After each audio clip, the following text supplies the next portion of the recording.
કે ઘોડા નાલ લગાડવું એટલે હું રૂપિયા વાળો છું, અને રૂપિયા વાળા છે એની કોઈ ઘોડા નાલ લગાડી નથી.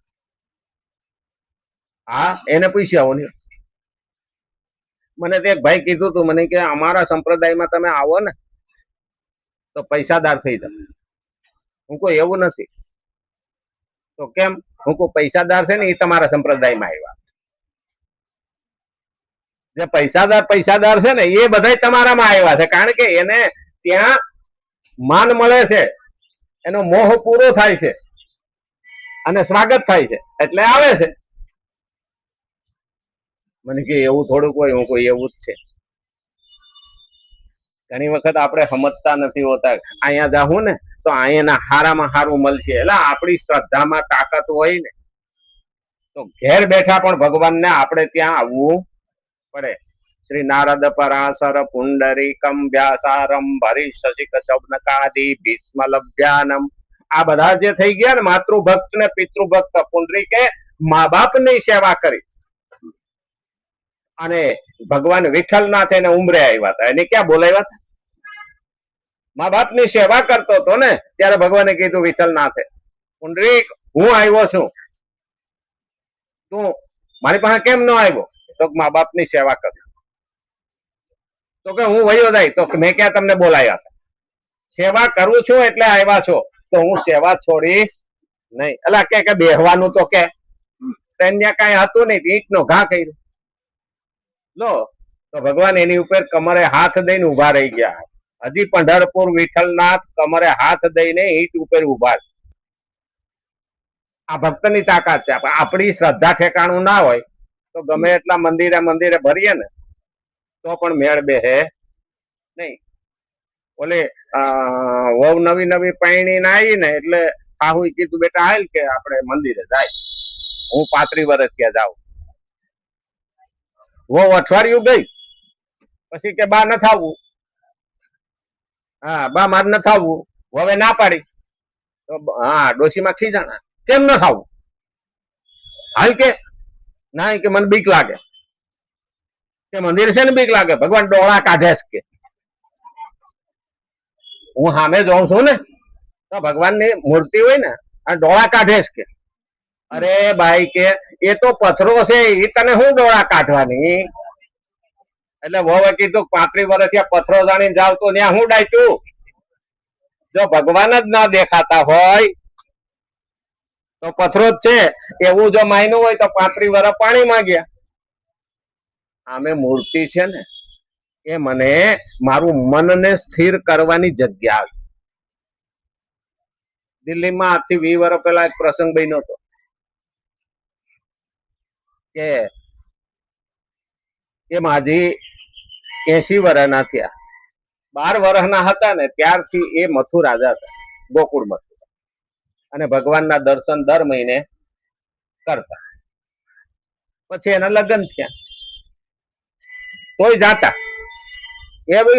એવી શ્રદ્ધા ને એવો વિશ્વાસ, એવી ભક્તિ. છોકરા થયા, મોટા થયા, છોકરા પરણી ગયા તોય જાતા. એટલે પછી શરીર નબળું પડ્યું, હાલી હકાય એમ નહોતું.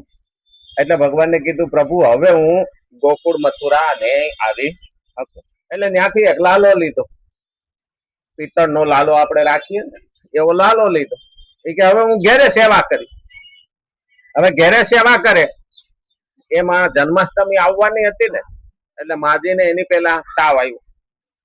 એટલે છોકરાની વહુને કીધું બેટા કે આજમાં લાલાને નવડાવી ધોવડાવી કપડા બપડા બદલીને હરખો તૈયાર કરી દે ને કે કાલે એનો જન્મદિવસ ઉજવવાનો.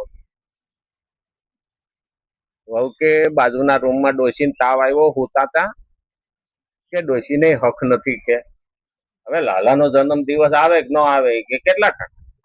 વહુને ગમ્યું નહીં, અને છતાં ડોશીમાં હઠ લીધો કે મારે લાલાને નવડાવીને કે હરખો કરી દે. આને તો હું પિત્તળ જાણ્યું હાથમાં લઈને મંડી ગહવા હાથમાં મુકાઈ ગયો લાલો.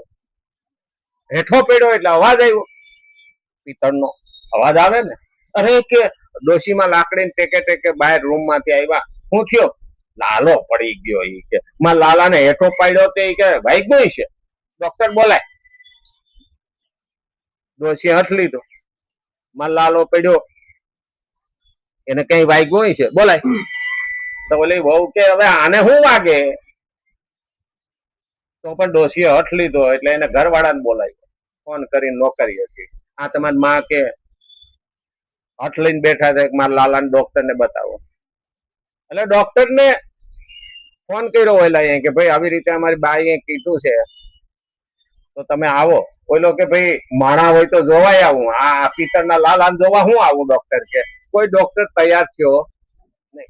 એમાં એક ડોક્ટરને કીધું કે ભાઈ તને ડબલ ફી દઈ દી, તારે ફી લેવાથી મતલબ, તું ખાલી આવીને અમારી માજીને કે શાંતિથી અને આનંદ થાય ને વિશ્વાસ દે એવું કઈ આડોહી પાડ્યું એ કીધું, બરોબર છે કે. એટલે ઓલો ડોક્ટર આવ્યો, ડોક્ટર આમાં હાથમાં લાલો લઈને બધી ગોઠી જોયું કે ના માં બા કઈ નથી. તું ભઈલા ડોક્ટર નથી કે તું મારા ભાઈ મારા છોકરાને ભાઈબંધ લાગે. તો કેમ? તો કોઈલું કાનમાં નાખીને તો નથી ભરાયું જોયું. ડોક્ટર સ્ટેથોસ્કોપ ભરાવે. એટલે હવે ડોક્ટર કે મન મનાવા વિઝિટ બેગ માંથી સ્ટેથોસ્કોપ કાઢ્યું, કાનમાં નાખ્યું અને લાલાને માજીની સામે ચપાસવા માંડ્યો. છાતીએ માંડ્યું ને તો ધડક ધડક અવાજ આવ્યો. એટલે ડોક્ટર ને થયું કે મને હાડો વેમ છે શું? એટલે એની વળી પાછું કાનમાંથી કાઢી પાછું હરખું કાનમાં ભરાવીને પાછું જોયું તો ધડક ધડક ધડક અવાજ આવ્યો. અરે આનું તો હૃદય હાલે. જે પિત્તળનો કાનો હતો એના હૃદયના ધબકારા પેલા ડોક્ટર ને કાનમાં. માજીને કે લો આ તમારા લાલાને કાંઈ નથી થયું, હરખા ધબકારા હાલે. હા મળી કે લઈ. માજીએ લઈ ખોરામાં માથે હાથ ફેરવી અને ટોપલીમાં મેલા. પણ પેલો ડોક્ટર વિઝિટ લીધા વિના વૃંદાવન ભણી વયું. ડોક્ટરી ધંધો મેલીને સાધુ થઈ. આ પરચો જેવો તેવો ના, આ દિલ્હીની 20 વર્ષ પહેલા બનેલી ઘટના. આને કહેવાય શ્રદ્ધા અને વિશ્વાસ. 12 વર્ષની ઉંમર થી માંડીને 80 વર્ષની ઉંમર સુધી શ્રદ્ધા રાખવી, પૂજા કરવી ને ત્યારે થાય. આપણે તો 12 દિવસમાં તો બધું ઢંઢોળી નાખીએ. આપણે હા દશામાં ને આપણે ઊંધે માથે નાખીએ નહીં, આપણું ન થાય. એટલે હું દશામાં નો વિરોધી નથી, પણ આ દશામાં નું આવે ને એટલે મને એવું લાગે કે માણા જ્યાં પાણી ન હોય ન્યાય નાખે. અરે જેવી તમે પૂજા કરી છે એને જ્યાં ત્યાં તો ન નાખો. માટીમાંથી કરો, માટીના પાણીના તગારામાં માટીને પલાળી દેહો, વિસર્જન કરશો તો માટી માટીમાં ભળી જશે. પણ જ્યાં ને ત્યાં મૂર્તિઓ નાખો અને પછી આપણે જોઈએ ને તો આપણો આત્મા બળે કે સનાતનીઓનું આ કામ છે. લાવે કઈ મોટી મોટી મૂર્તિઓ લાવે, આ ગણપતિ નો આવે. પેલું યાદ રાખવું જોઈએ કે મારાથી થાય એટલું અને ડિસ્ટ્રોય, જે માટીમાં માટી ભળી જાય એવી રીતે તૈયાર કરવું જોઈએ. હવે તો પેલા પ્લાસ્ટર ઓફ પેરિસ ને ગણપતિ આવે પછી તો 2-3 વર્ષ સુધી તૂટે નહીં. હવે ઈ પાછા નદીમાં નાખી આવે, નદીમાં પાણી થોડું હોય, મૂર્તિ મોટી અને પછી માથે થઈ નહીં હાલે તો તમે એની પૂજા શું કરવા કરો? આ જેવી ભગવાનની દશા છે ને એવી જ મા બાપની દશા, અને જેને કરીને દશા એવી જ ભાષા એને છોકરા એની દશા એવી. એટલે પેલા યાદ રાખવાનું, શ્રદ્ધા હોય ને તો મોટી મૂર્તિ કે નાની મૂર્તિ થી કોઈ લેવા દેવા નથી. ખાલી આપણે ત્યાં તો એક ગારાનો પીંડો મૂકીને કેતો કે આ શીતળા છે એમ કરીને આપણે શીતળાની પૂજા કરતા. બેનો જે આઈટમ આઈટમ ઉપર શીતળાની પૂજા કરતા ને તો કાંઈ ન હોય ને તે પથરો મેલે અથવા તો એક માટીનો પીંડો મૂકી દે. અહીંયા શ્રદ્ધા છે. આપણી શ્રદ્ધા નથી એટલે સામે ડેકોરેશન વધારે દીધા. હું એનો વિરોધી નથી, પણ પેલી સમજણ શક્તિની જરૂર. આપણે વ્રત કરીએ, ભક્તિ કરીએ, જ્ઞાન લઈએ કે કર્મ કરીએ, દરેકમાં શ્રદ્ધાની સાથે સમજણ હોવી જરૂર. અંધશ્રદ્ધા ના હોવી.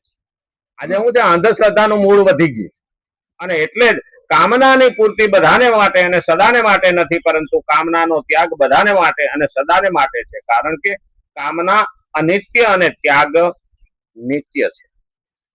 કામના અનિત્ય, એ કાયમ રહેવાની નથી. ઈચ્છા કાયમ રહેવાની નથી. ત્યાગ નિત્ય છે. એટલે જેને છોડીએ છીએ એ કાયમ છે. ત્યાગનું મહત્વ બહુ છે. રામ અને કૃષ્ણ જેવો ત્યાગ આપણે ન કરી શકીએ, પણ જલારામ જેવો ત્યાગ તો કોઈએ નથી. ભક્ત જલારામ ભગવાન પરીક્ષા લેવા આવ્યા,